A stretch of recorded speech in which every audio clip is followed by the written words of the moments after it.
Nepalis were among the many victims of Hamas' brutal attacks in Israel.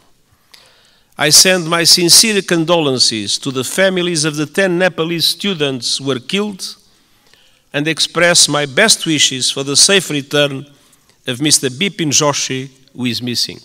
The sunlight hitting the Himalayas, these commitments about finance for developing countries and climate action. I would like to extend a warm welcome to His Excellency Antonio Guterres, the Secretary General of the United Nations, on behalf of the joint sitting of both houses. Allow me, before I start, to express my deep gratitude for the wonderful hospitality that the government and the people of Nepal महामहिम Antonio गुटेरेसलाई संयुक्त सदनको तर्फबाट म स्वागत गर्दछु. Honorable MPs, I would like to extend a warm welcome to His Excellency Antonio Guterres, the Secretary General of the United Nations, on behalf of the joint sitting of both houses.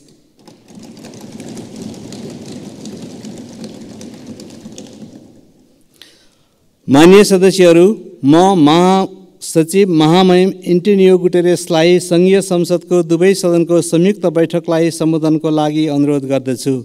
Honorable MPs, I would like to request His Excellency Antonio Guterres to address the joint sitting of the both houses of the Federal Parliament.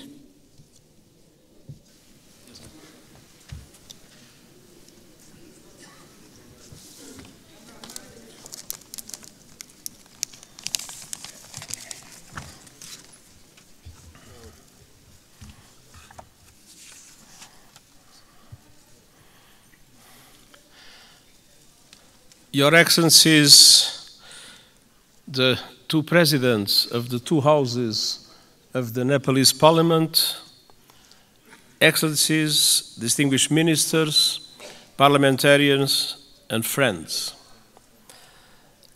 Allow me, before I start, to express my deep gratitude for the wonderful hospitality that the government and the people of Nepal has provided to me during these 3 days. All the facilities that were put at my disposal have transformed this visit in an enormous success. I learned a lot, and I commit to use what I learned to support Nepal in your struggle against climate change and for development of your country. When I am here, I am twice at home. I'm at home because I am in Nepal, and I'm at home because I am in a parliament. And I was 18 years in my own parliament. So allow me to call you dear colleagues. It is an honor to be here with you today and a privilege to be back in beautiful Nepal. My first visit was in 1978. And every time I have visited, I have been astounded. And this trip has been no exception. What I've seen and experienced in the past few days will stay with me always. The sunlight hitting the Himalayas, the warmth of the people, the richness of your cultural diversity, and of course, the sanctity of Lumbini. I thank the government of Nepal for your invitation, your hospitality, and your welcome to me and to my delegation.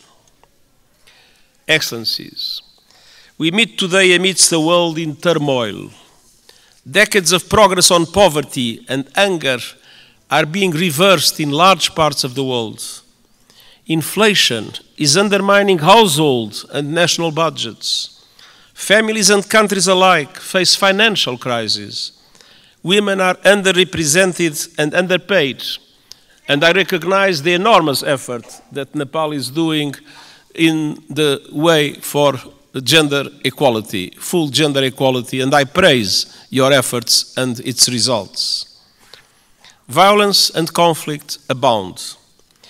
While the conflict in the Middle East is thousands of miles away, Nepalis were among the many victims of Hamas' brutal attacks in Israel.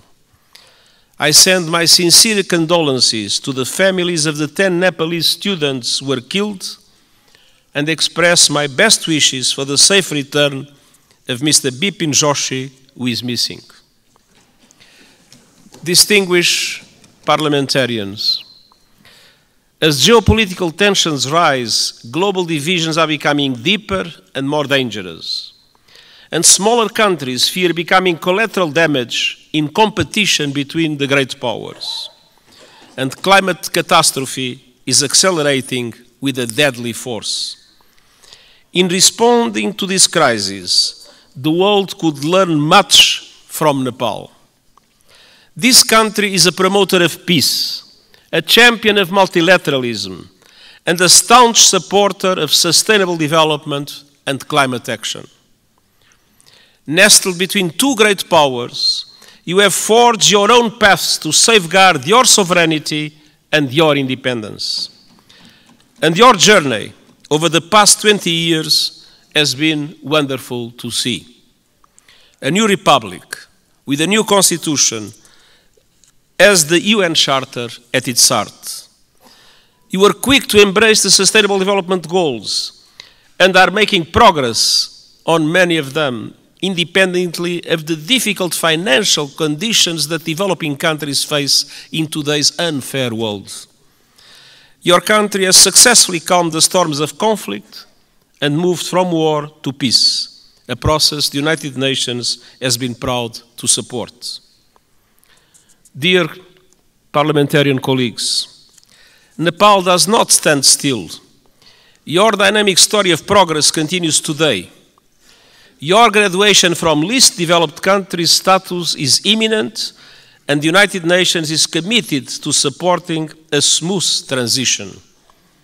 And you are preparing the final stages of our Nepalese-led peace process, healing the wounds of war through transitional justice. A process to bring peace to victims, families and communities haunted by questions and scared by injustice, and help put the past to rest. Transitional justice can play a vital role in securing lasting peace, but we all know it's not easy. By nature, it's a delicate and complex process. We know that transitional justice has the greatest chance of success when it is inclusive, comprehensive, and has victims at its heart. When it centers on truth, reparation, and justice, when women participate fully, and when all victims of human rights violations can find meaningful redress.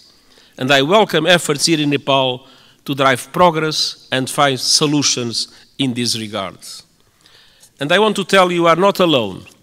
The United Nations, respecting the Nepalese leadership of this process, stands ready to support you with your victim-centered process and its implementation in line with international standards, your own Supreme Court's rulings.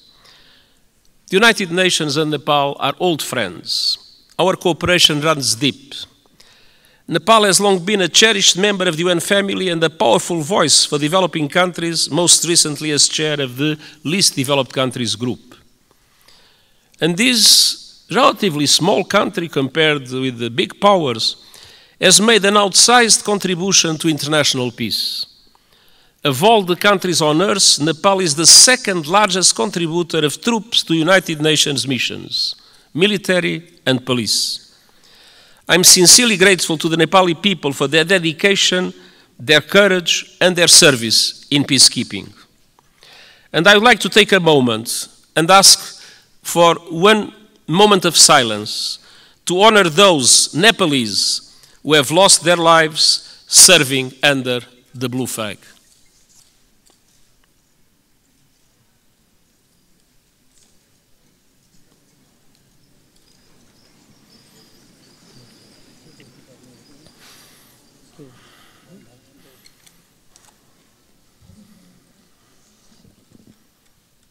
हामी मौन धारणको लागि 1 minute साथ दिनेछौँ।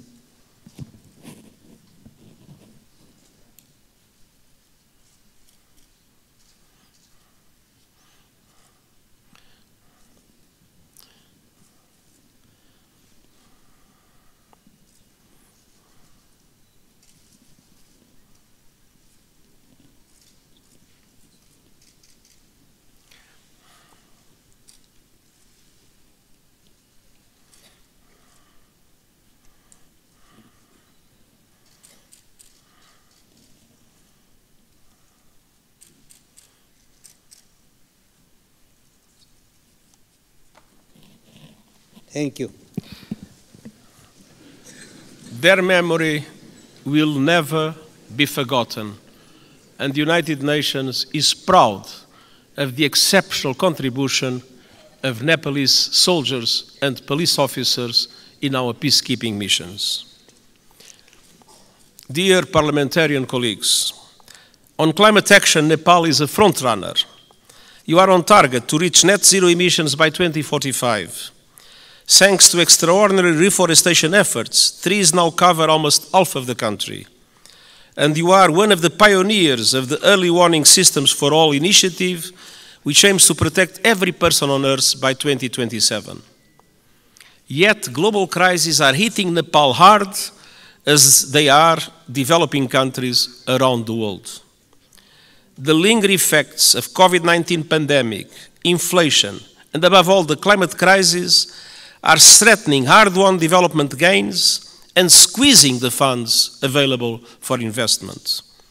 Nepal contributes a minimal fraction of a percent, 0.000%, to global emissions. But monsoons, storms, landslides are growing in force and ferocity, sweeping away crops, livestock, and entire villages, decimating economies and ruining lives. In August, landslides caused by heavy rains caused devastation and killed scores of people. And glaciers are melting at record levels. I was a witness. Nepal has lost close to a third of its size in just over 30 years. The effect is devastating. Swollen lakes bursting, rivers and seas rising, cultures threatened, and mountainsides exposed, inflaming the risk of landslides, and avalanche. Threats will continue mounting. Himalayan glaciers provide fresh water to over 1 billion people. As they shrink, so do river flows. In the future, now we have too much floods, but one day in the future, Himalayan rivers like the Indus, the Ganges, and the Brahmaputra will have their flow severely limited. Combined with saltwater intrusion, that will decimate deltas in this region and beyond. That could mean low-lying communities and entire countries erased forever. Millions of people on the move and fierce competition for water and land. Nepal is now one of the countries that is suffering the most, but other South Asian countries might become in the future terrible victims of the receding glaciers of Nepal. Dear parliamentarian colleagues, what is happening in this country as a result of climate change is an appalling injustice and a searing indictment of the fossil fuel age. I am deeply concerned by those communities in Nepal facing the brutal impacts of the climate crisis. The United Nations stands with them. The world must do the same. That was one of the reasons why I took profit of my visit to the Everest base camp to issue a video for the whole world showing the drama of receding glaciers and the impacts that will have in the future. Nepal and other developing countries need far greater international support to aid development, accelerate climate action, and weather the current global storms. I have proposed a Sustainable Development Goals stimulus that would release at least $500 billion a year in affordable long-term finance for sustainable development and climate action in developing countries like Nepal. Member States welcomed the proposal at the General Assembly last month and committed to advance it. I call on them to take action now to make these commitments a reality. Unfortunately, in our world, many times people announce commitments and then do not implement those commitments.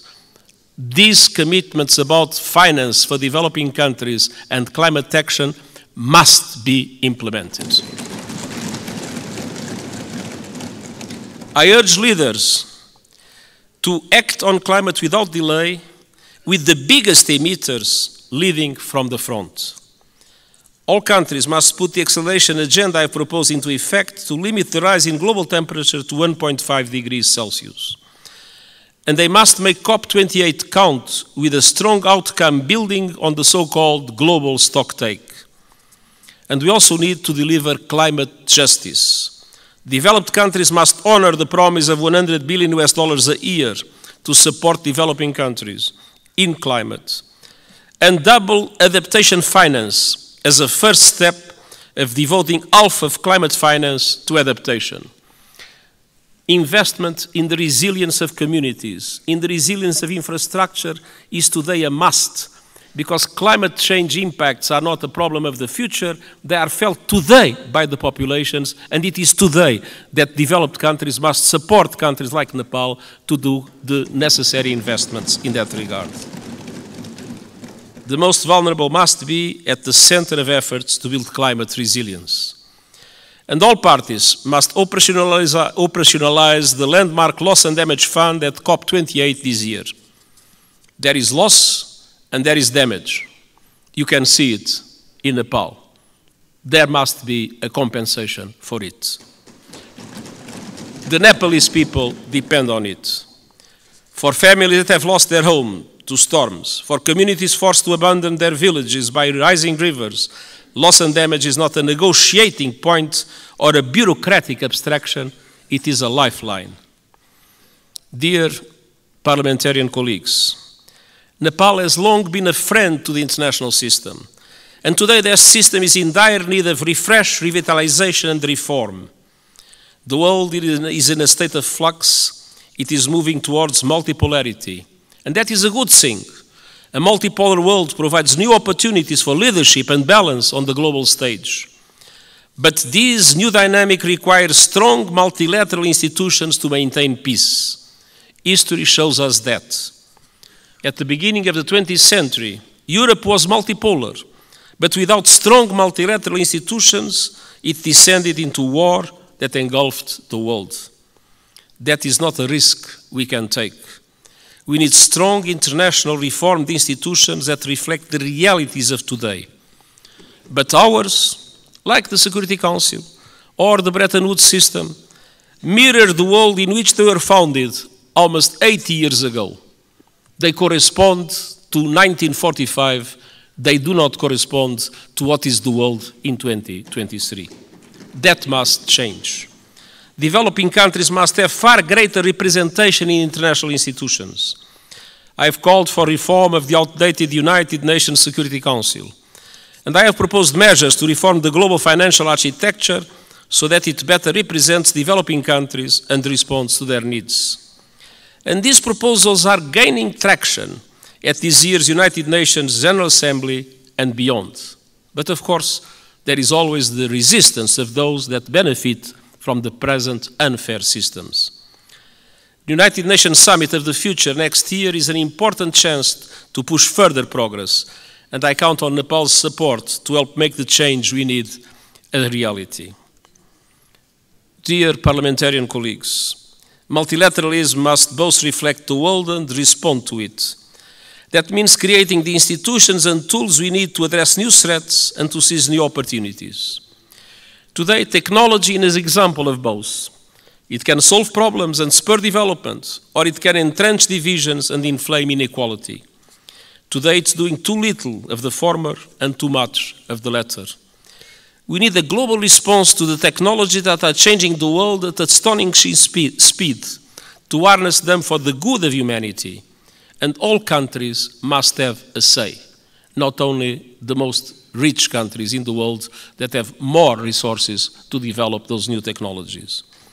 My high-level board on artificial intelligence includes experts from G77 countries, the Global South. It will report this year, so member states can consider global governance options for artificial intelligence. And it must also bring the benefits of technology to all and ensure that a new technological era, no one is left behind. This is the purpose of the Global Digital Compact the United Nations is proposing.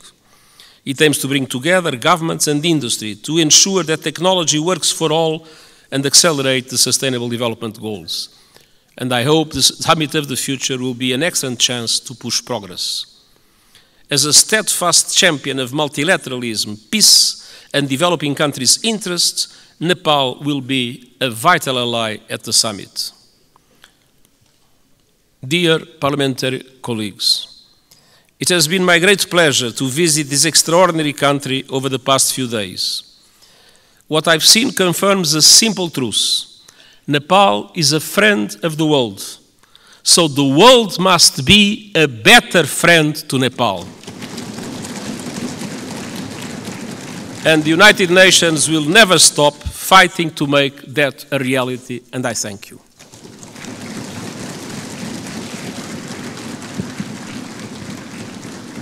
अब म महामहिम Antonio गुटेरेसलाई आसन ग्रहण गर्न आग्रह गर्दछु. Now I would like to request his excellency to be seated. माननीय सदस्यहरू, संयुक्त राष्ट्रसङ्घका महासचिव महामहिमबाट आज संघीय संसदको दुवै सदनको संयुक्त बैठकलाई भएको सम्बोधनप्रति निम्नलिखित धन्यवाद प्रस्ताव प्रस्तुत गर्दछु. धन्यवाद प्रस्ताव. संयुक्त राष्ट्रसङ्घका महासचिव महामहिम एन्टोनियो गुटेरेसबाट नेपालको संघीय संसदको दुवै सदनको संयुक्त बैठकलाई गर्नुभएको सम्बोधनको लागि संयुक्त सदनको यो बैठक महामहिमप्रति धन्यवाद ज्ञापन गर्दछ.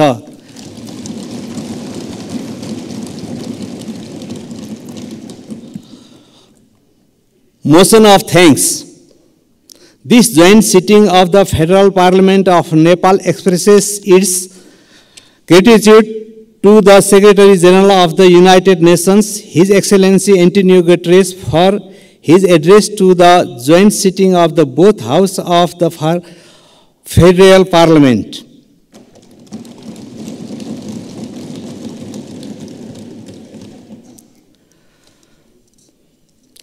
माननीय सदस्यहरू, उक्त धन्यवादको प्रस्तावलाई सहमति जनाइदिनु हुन म आग्रह गर्दछु.